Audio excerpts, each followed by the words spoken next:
Yes, welcome everyone here to the Smash Sport Show right here on Smash FM here on a lockdown Wednesday here in Melbourne, and obviously very similar to where we're heading to as well up in Sydney, because they're in lockdown as well, which unfortunately means this season, the Premier League season, unfortunately came to an end last week.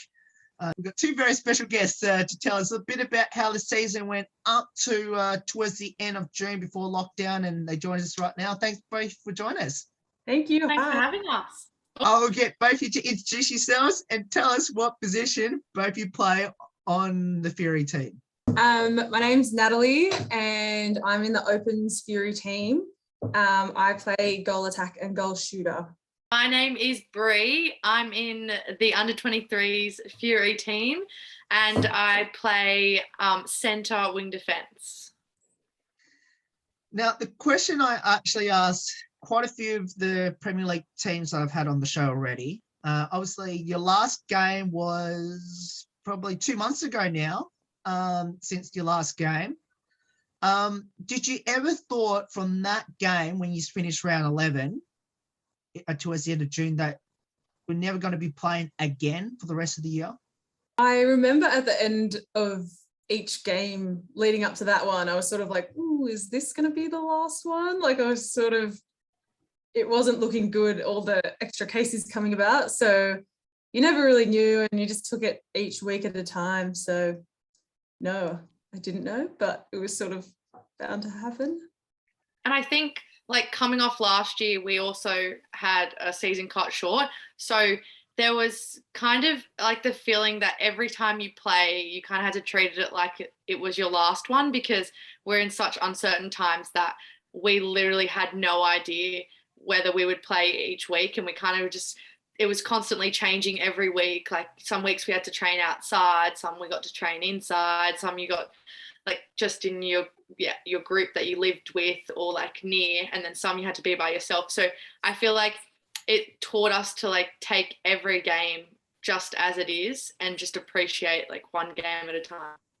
So tell us, how did the season go up to the end of June? So for the Opens, we started playing really well by the end of the season. We were slowly climbing up that ladder and we ended up in 4th position. So that was really exciting for us, but unfortunately we didn't get to finish it off and see how we went in the final series if we hopefully made it into those. Yeah, it was a few ups and downs at the start, but then we managed to get ourselves together and start playing some really good netball. So that was good. Yeah, and we were a bit the same. We had a bit of an up and down roller coaster. We started off the season, or like pre-season, should I say, we were blitzing pre-season. And then the season came, first few games killed it. And we had a few little injuries. We had an ACL. We had someone from our team get a great job opportunity in New Zealand. So she went over there to do bigger and better things. And then we also had a lot of girls in different sort of programs that crossed over. So we did have a lot of challenges, but again, we were really fighting for those final spots. So it's a bit disappointing, but we know that next year will be real good hit out. Tell us a couple players in your team had an awesome season up to the end of June, obviously when your season actually finished, and you can't include yourselves. Our Opens Player of the Year, so the MVP was Lozzie. So she's one of our goal shooters and she just shot buckets every game, always was in 90s for percentages and just a really strong holder in that circle. So she was awesome. And then I'd love to just mention everyone, but I guess I can't do that. So I'll leave it at Lozzie. We'll be here. I was literally just going to say everyone except myself, because you can't say yourself. But, yeah, we had an MVP award at our Zoom presentation night, and that went to Anastasia Foa, who is a goal defense in our team, and she's just like insane. She's like a ninja of netball. Like she would just come out of nowhere and get intercepts, and like she has like really, she can jump really high, but like if you look at her, it's like deceptive. Like you'd be like, nah, she won't get that, and then all of a sudden she just pulls it in. So, but we had like, everyone did their job. There wasn't like a standout. We all just worked really hard for each other across the whole team. Across the board. With both you being captains of your respective teams, what did that mean to both of you? I just think it was a real privilege, because in our team we have such incredible like people. They're just real hardworking. They're really dedicated and they're really passionate about netball, but also about other things in life. And I was just really honoured to be picked by the people in my team, because it just makes you feel really special, because those girls are really awesome girls. So for them to recognize you as being a leader is pretty cool. And then they make your life pretty easy, because you don't have to do much, because they all just do their jobs, don't have to yell at anyone. Everyone knows their role, knows what we have to do. So it's a smooth sail. Yeah, I was just going to say the same thing. Like, my role pretty much ended up being just flipping the coin at the start of the game, and everyone else was just able to put the head down, smash out the work we had to do. There wasn't really a time, like in other teams before, there may have been a time where you've sort of got to go chat to people, not even a captain's role, just because you're like, all right, you need to pull your head in. But I feel like everyone at Fury so far you haven't had to do that. Super easy, hey Brie? Yeah, it was. And like, we have a really nice environment, like such a good, strong culture. And there was like so many times where we would have to go up to the opens, or the opens would come to us, or we also have some like pathway teams that would come in and help us out. And it was just like, everyone kind of just connected straight away. And like, you know, people would look, like if I was to go and train with the opens, like I would look at Nat and she would like inspire us with how hard she works, or like, it wasn't really that we had to say or do anything. It's more that everyone just like set good examples by their like body language and what they did. So I think it made our lives really easy. Tell us a bit about your amazing coaches. Oh, I'll go first. Okay, you start. Well, I have two amazing coaches. So Kath Tetley is our head coach, and then Alicia Rietzma is our assistant coach, but they both work together like a dynamic duo. And they're so lovely. Like, they're honestly the sweetest people you will meet. They're so passionate, and they're just will always go out of their way to help you, whether it's on the court or off the court. And, you know, like, even when we weren't sure if the season was going to continue, which it didn't, unfortunately, you know, they were sending us programs at home. They were ringing us just to make sure we were okay, like mentally, physically, how we were hanging in there, you know, just ringing us to say, have a good day. Like, they're just good people, and they really care about athletes' well-being, which is really, really important. And yeah, they're so knowledgeable. So I think I'm the luckiest, because I have the best coaches. Sorry, Nat. Oh, is this a competition now, Brie? Wow. This is a competition. Okay, well, I'll talk about Nards and Eugene. So Nadia has been with Fury for a while now as well. She's amazing, and she has a defensive background and has played so much netball at such high levels, and just knows the game so well and has so much passion for it. And then this year, our assistant coach, Eugene, plays men's netball, and he's more at the attacking end. To have them both together was amazing, to bring the knowledge from either side of the court, and all of their experience was so good. And similarly to Kath and Alicia, they're constantly checking in with us too during COVID, and not even just during COVID, like during the season too. It's just nice to know that, yes, we're there for netball, yes, we're there to play netball, but they genuinely care about how you're going outside of netball, and making sure that when you get to training, like, you're there, you're ready to train, like you feel good, and it's not just all netball related. Like, at the end of the day, we're all humans, and it's nice that everyone within Fury as well, and our coaches see that, which is really refreshing and nice.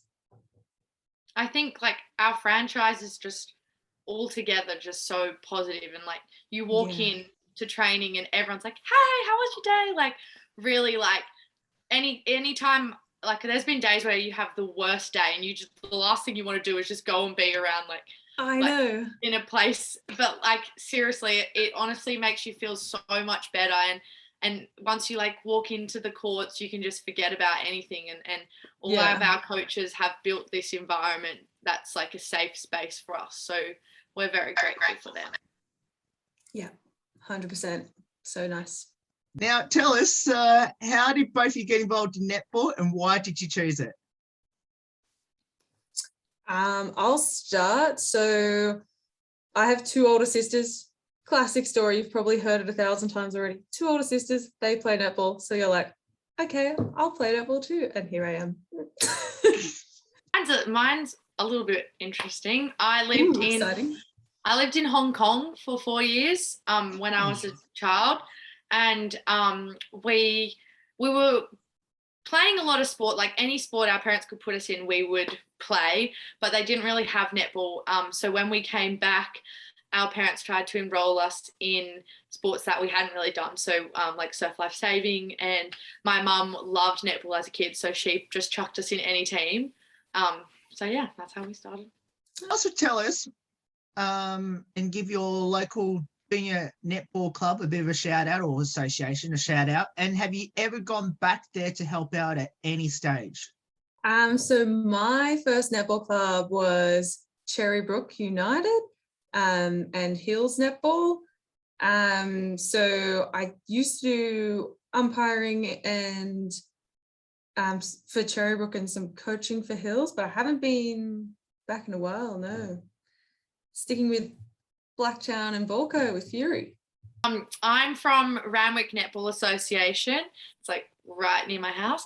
And I was the same as Nat, like used to umpire and then help out with like Net Set Go, which is like when kids first begin netball. So it's not really netball, it's like modified rules. And I currently just coach a school team that plays there, and then a few little kids like on their own. But we also help out running some clinics and stuff throughout the year for Borkham Hills and Blacktown, which is a really nice way to be able to give back to the franchises that have supported us. If you mentioned right at the start, what position both you play on the court? If you had a preferred position where you like to convince your coaches to put you next year, where would that be? Definitely not going to say centre because Brie, I don't know how you do it. That's too tiring. I reckon chuck me in goalkeeper. I can get some intercepts. I'm kidding. I have no idea.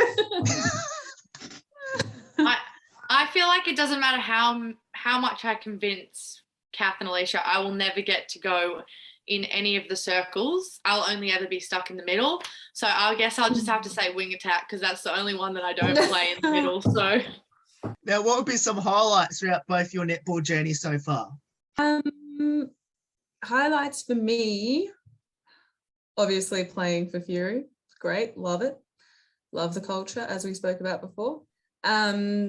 But playing in Australian Netball League was really exciting for me.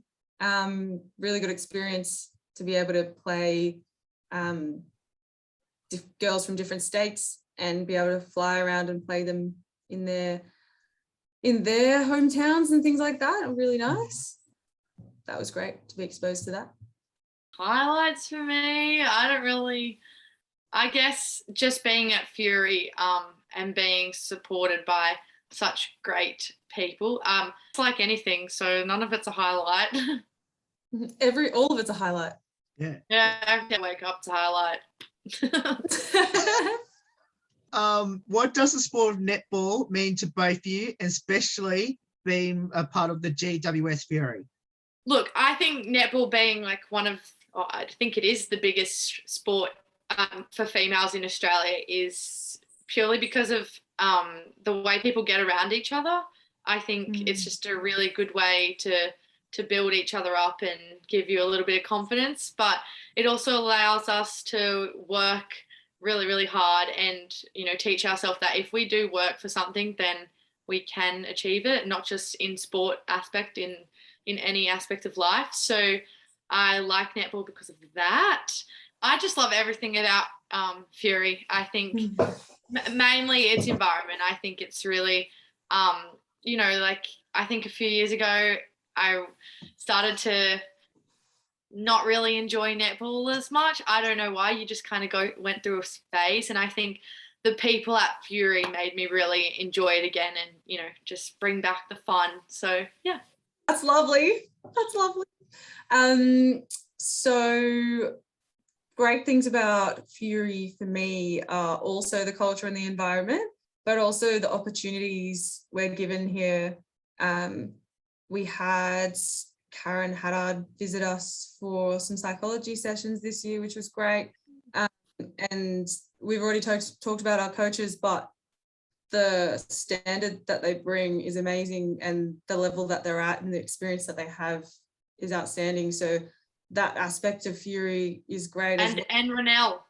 And Renelle, oh my goodness, our fitness coach, our strength and conditioning coach, Renelle from ASA, so amazing. Like we feel like we're going to die after every session, but she always smile on her face. So I don't know if that's a good thing or a bad thing, but she's so hard. Like it's so hard. She's like the best strength and conditioning coach. And then Kip, her partner, is just like the sweetest, most encouraging guy. Balance each other out. Renelle makes us right, and Kip gives us a thumbs up. It's great.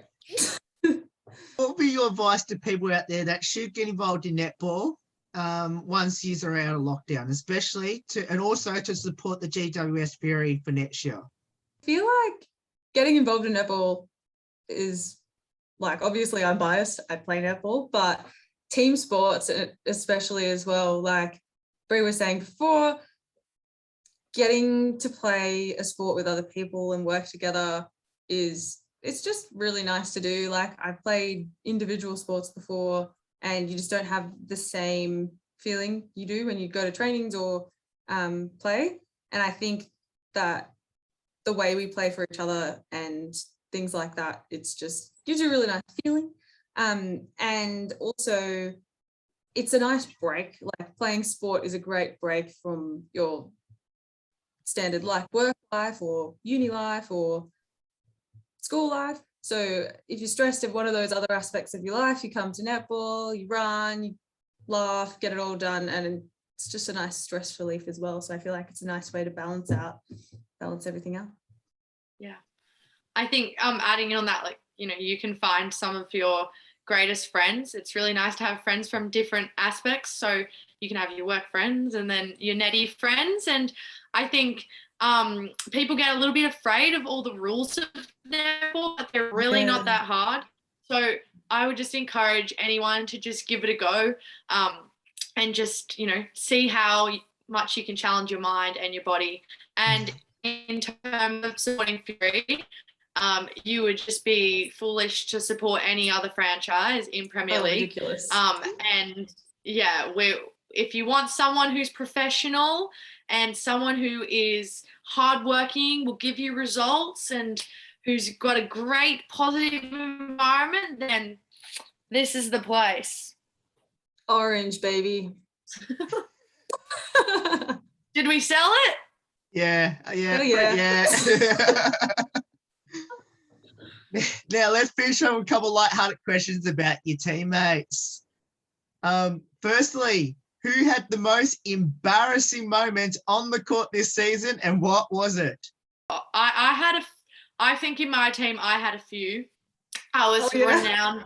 I was known for always like just tripping over my toes. I actually threw a pass to the goal shooter that literally basically went in and bounced back out. And so that was an accurate pass. And there's like a funny blooper reel of someone throwing the ball like bullet past. Anna Kalahi, who's in our team, throws a ball harder than anyone and threw it straight at my head when I wasn't looking. And I just like my head came off my neck. Like it was so hard. I'll have to send you the video. But yeah, I think I'm probably had a few of them. I guess for our team, Nothing from this year specifically springs to mind. There's always the classic stacks on the court that are just amazing to read. But a couple of years back at training, Cass, who's an opens player, she's a goal defense, so I was playing against her at training, and I went up to grab a ball and punched her in the eye socket, and then she had a black eye for about a week and a half. So I don't know, it's probably more embarrassing for Cass, but sorry, Cass. Who's the comedian, the best singer, and the best dancer on the team? Our best singer would be either Sheridan or, well, Buppy's in the choir, but she's never sung for us. She's too shy, but I believe that she's really good. Our best dancer is Sheridan or Sophie. Like, they're always busting out the TikTok moves when Kath's explaining a drill or like when we're taking a drink break. And our comedian, It's probably you, Brie.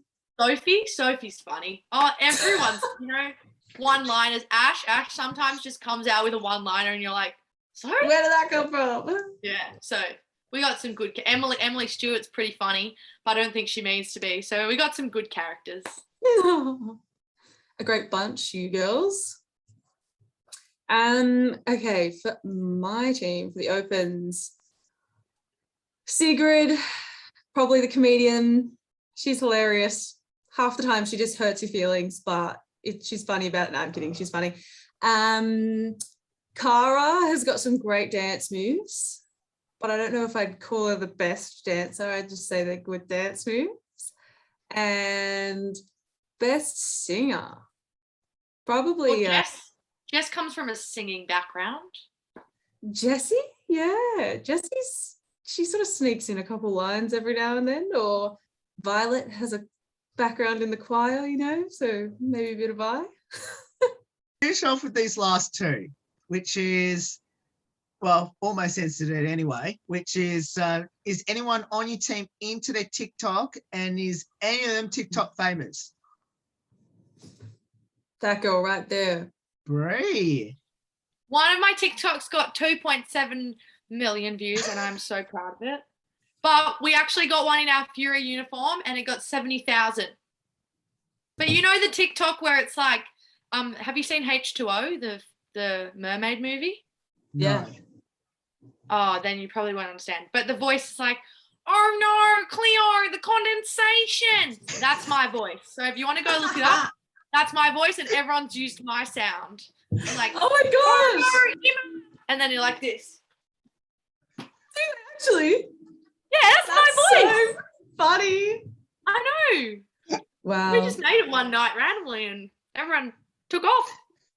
Can't believe it. Can't believe I'm in a radio interview with a famous person. I remembered my highlight was where this year we got the privilege of playing in this brand new stadium at Homebush called Ken Rosewell. Yes. And no one had ever played in it before. So we got to be the test dummies, and it was so cool. We were the test dummies before the Giants played there on the weekend after. It was great. Yeah. It was really bright. There were so many lights. Never played with so many lights before. But yeah, it was actually blinding. Hey. Either of you have a pre-game superstition or ritual? No. I don't, but Kath, my coach, does. And it's so weird. Oh, it's not weird, Kath, if you see this, but she has Chinese wonton soup every time we play a game, like at lunchtime, I'm guessing. And she says this isn't a superstition, but I believe it is. Right before every game, there's like the numbers on the court on the side wall, and we always have to have a team huddle right in front of them. It's not a superstition, but she reckons it's not, but I think it is. That's hilarious. I love the wonton soup thing. That's great. Yeah. So random. I have avocado toast a lot, so that could be one, but like that's just because I like it. Georgie has bananas. She always has to have bananas before a game. Avocado toast is just good. I have that every day anyway. Yeah. Both of you, thank you so much for getting up your time to join us. It's awesome having both of you on the show. I'll make sure I'll come up to Sydney next year to watch his play. up there in 2022, and hopefully all goes well, and hopefully you actually get a actual finish of a season, obviously compared to what happened this year. Thank you. Thanks for having Awesome. us. Thanks, Will. No worries. And of course, if you want to, of course, support the mighty GWS Fury, of course, for 2022, we'll put all the details up on how you can get involved and support the Fury on their midweek games once the season starts next year in 2022. There's more on the Smashport Show right after this. Don't go away here on the 10th year celebration.